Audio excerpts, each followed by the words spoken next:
The box office experiencing its worst weekend since the pandemic last weekend, competing with Super Bowl 58. This coming against the backdrop of an industry struggling to find success outside of sequels and already existing IP. For more on the movie landscape in 2024, we're talking to MoviePass Co-Founder and CEO Stacy Spikes. Stacy, thanks so much for joining us. And look, your business relies on people going to the movies. So what do you make of a disappointing weekend like we just saw? And are there any concerns if we continue to see that underperformance for your business?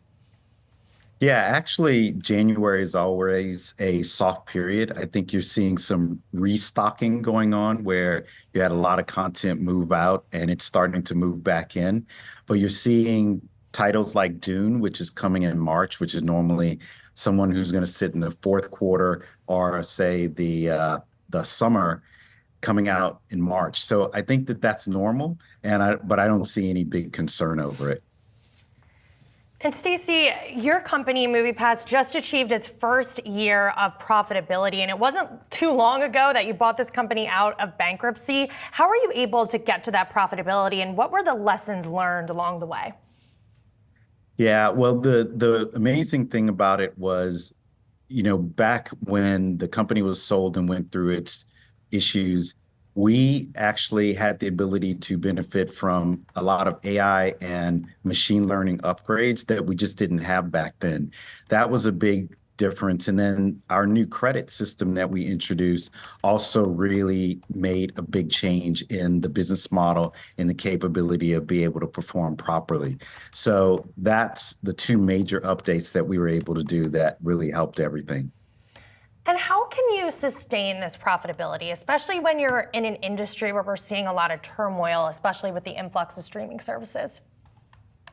Yeah, maybe we're bullish and long on it, but the reality is we're seeing that the studios who were creating content for the streamers have seen the benefit, where you see them repurposing titles.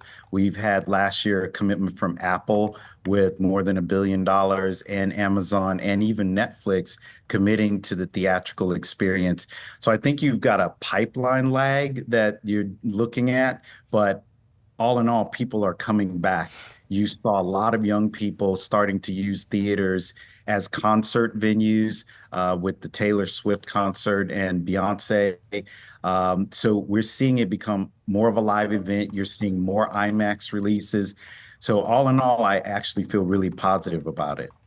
And I want to pick up on that point with the pipeline lag, because in terms of consumer demand, I'm assuming you see more signups when there's actually a lot of movies in the theater, right? Like this past summer with Barbenheimer. You mentioned the lulls that we've had post-COVID, post-Hollywood strikes. So is there a way that you could attract users to your platform when you perhaps don't have a ton of movies? I know you mentioned some of those examples, but what other ways could you boost that demand? Yeah, for us as a business model, the major tentpoles aren't the drivers in people wanting a subscription platform where they're going to experiment more. We find that they're actually more interested in the independent titles, and that's where the experimentation happens. So with the Dunes and the Spider-Mans and the IMAX titles, that really wouldn't change our business. It's just not enough of those titles. But it's all of the smaller ones like we saw with Origin, we saw with Poor Things, a lot of the ones that are the Oscar nominees.